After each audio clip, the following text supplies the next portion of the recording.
games, and the ones that we're aware of at the moment have very much been dealing with kind of a marketing value rather than the actual kind of gameplay content. And there's actually a game produced by the American Army which is about teaching soldiers Arabic and local customs and appropriate behaviour.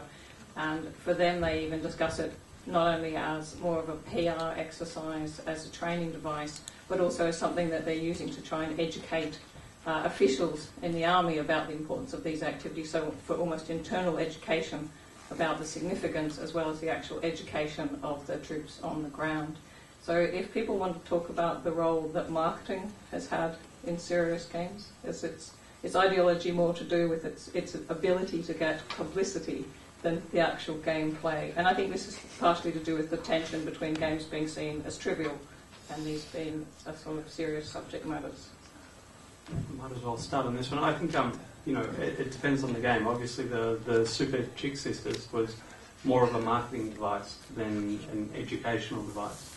But then, something like America's Army, which is ostensibly a training, program at the start, then becomes a recruitment tool and a marketing tool afterwards. So it's almost, Super Chick Sisters is a Trojan horse, but America's Army is almost subliminal in as much as you're playing it and you're having fun and it's a fun game, but all the time you're getting bombarded with this message of, come and join the army and it'll be fun, you'll blow stuff up and you get to kill people.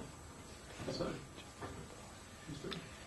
do you think that it's trivialising it because it's No, I'm saying that I think it gets publicity, and why the media picks up on serious games as sort of something that's sexy for media is that relationship between the attitude towards games as a trivial entertainment, and still the prejudice that they're actually for children, etc. And the fact that when they address serious subjects, that this is somehow seen as kind of novel, and therefore becomes a kind of novelty media story.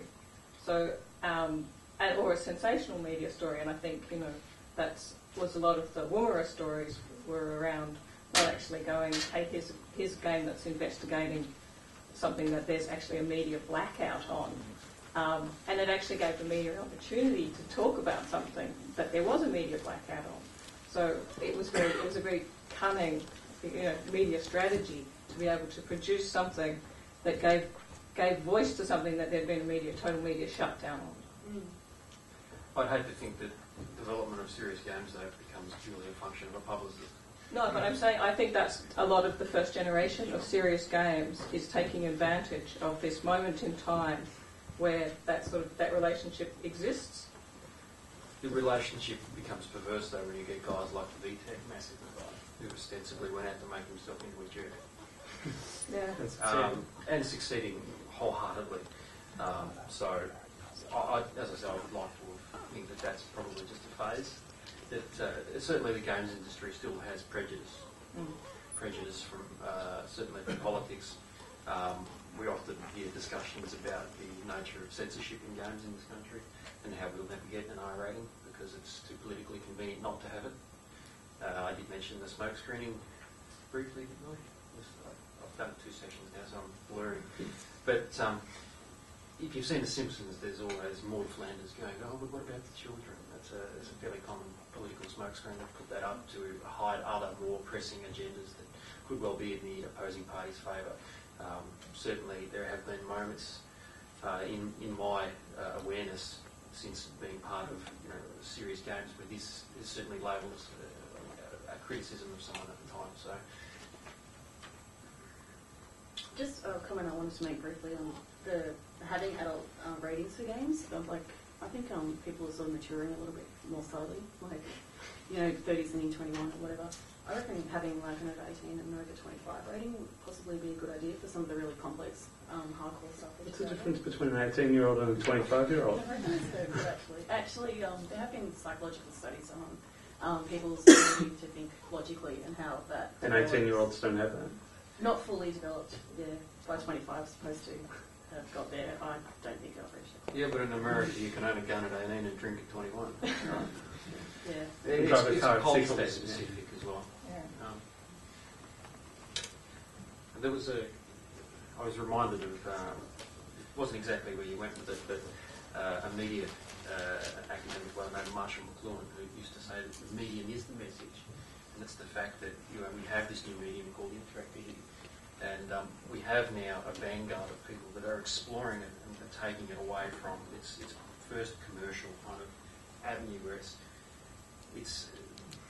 what is it, 25 years old now? It's been making money, and now people are going, all right, we can actually do a little bit more of it. So hopefully, I guess the battle now is to have it recognised as a medium and not as a slideshow.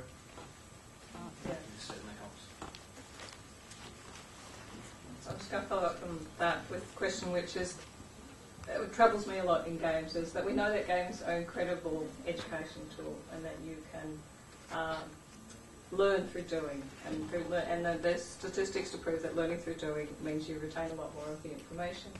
Yet we will always argue that things like first-person shooters are not teaching people to kill. So how do we get it both ways? How can we have it both ways? Can I jump on that one a little bit? Not so much teaching to kill. There was a wonderful game that came out several years ago called Soldier of Fortune 2.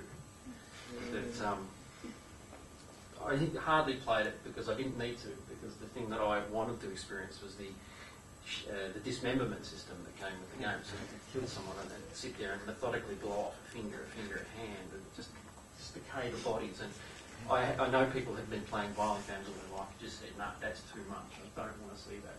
And I thought, well, that's good. It's an actual emotional reaction to looking at this, cartoon violence, but it actually still has an emotional connectivity to them. And I thought that was an interesting reaction that they had. And to me, it makes serious what is often just kind of, shooting things, pixels fly everywhere, and it's like, that's not what I'm here to witness. I'm having fun, but suddenly I'm not having fun anymore. That's not very pleasant. And yet, some of the most unpleasant experiences I've ever had are in films. Films like Irreversible, if anyone's seen that. And yet we hold them up as art, and yet it's not a great time that you're having in the cinema, but you know that you're being exposed to something. You're having an experience that, although it's not you doing it, you're kind of living it, and you're getting some kind of idea. You're getting that notion of walking a mile in somebody else's shoes. And I think games have the ability to make you walk a million miles in somebody else's shoes. They put you there in a much more sandbox kind of way. And I think the potential for that, as you say, education and learning just by playing is completely uncharted. One of the things that's come out recently in the British Board of Film Classifications report on games, if anybody's read that, is that games are in fact considered now to be less immersive than cinema, because people are, rather than interactivity putting you in that position that you're role playing in the sense of occupying the mind space of the character, it actually abstracts that relationship to you, so you're constantly questioning that activity because you're actually, it's an abstracted relationship, so it's not real all the time, whilst in cinema you're immersed much more fully in the actual narrative. So the violence in cinema is actually more shocking than violence in games because games have that level of abstraction. Is it just the realism, though, of the imagery and of the sound? No, it's the act of doing something. It's the act that you're constantly making decisions. And so in thinking about your decisions, rather than being immersed in the narrative, you're actually in a different kind of relationship. You're not pacified. You're not pacified, yeah. I wonder if the BBFC will ban Manhunter 2 on the Wii. Because it's immersive killing. They've already banned it, so I don't Well, think they're going to let They it. can't ban it twice. Will they reevaluate Yeah. based on that?